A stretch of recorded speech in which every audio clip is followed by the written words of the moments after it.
ଭଲ ଲାଗିଛି ମଉସା ଆମର ପକୁଡ଼ି ପ୍ରସ୍ତୁତ ଆରମ୍ଭ କଲେ। ମଉସା ନମସ୍କାର, ଜୟ ମା ଶାରଦା ସାଙ୍ଗମାନେ, କେମିତି ଅଛନ୍ତି ଆପଣମାନେ?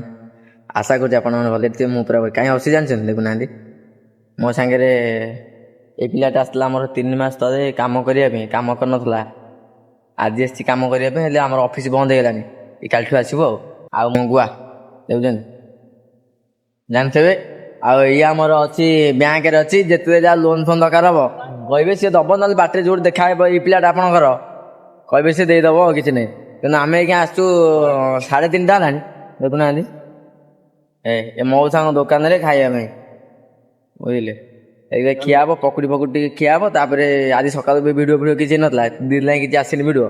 ଦେଖନ୍ତୁ ଏଇ ସାମ୍ନାଟା ହଉଛି ଆମ ଅଫିସ ତ ଜାଣିଥିବେ, ଆଉ କଣ ମୁଁ ଆପଣଙ୍କୁ କହିବି। ଏମିତିଆ ସବୁ ଘଟଣା ଆଉ ତ କିଛି କହିବି ଏଥର ଆରମ୍ଭ କରିବା ଖାଇବା। ମଉସା ଆମର ପକୁଡ଼ି ପ୍ରସ୍ତୁତ ଆରମ୍ଭ କଲେ। ମଉସା ପକୁଡ଼ି କେତେ ଲେଖା? 10 ଟଙ୍କାରେ 5ଟା। 10 ଟଙ୍କା 5ଟା କଣ ଆଳୁ? 10 ଟଙ୍କା ଏପଟରେ ଲଙ୍କା ଚପ ପଡିଛି। ଏମିତି ସବୁ ଘଟଣା ଆଉ ଏଇଭଳିଆ ସବୁ ଜିନିଷ ଆଉ। ମୁଁ ଆଗେ ଆରମ୍ଭ କରିଦିଏ। ଭଲ ଲାଗିଛି। ପଇସା କିଏ ଦବ? ମୁଁ ଦେବି। ଆମେ ଯେହେତୁ ଆମ ଭାଇଙ୍କ ପାଖକୁ ଆଇଛୁ, ଭାଇ ନିହାତି ଦେବେ। ମୁଁ ଭିଡ଼ିଓଟା କରିଦଉଛି, ମୁଁ ଦେବି ଏଇକିନା। ଭିଡ଼ିଓ ସରିଲା ପରେ ମୁଁ ଦେବି।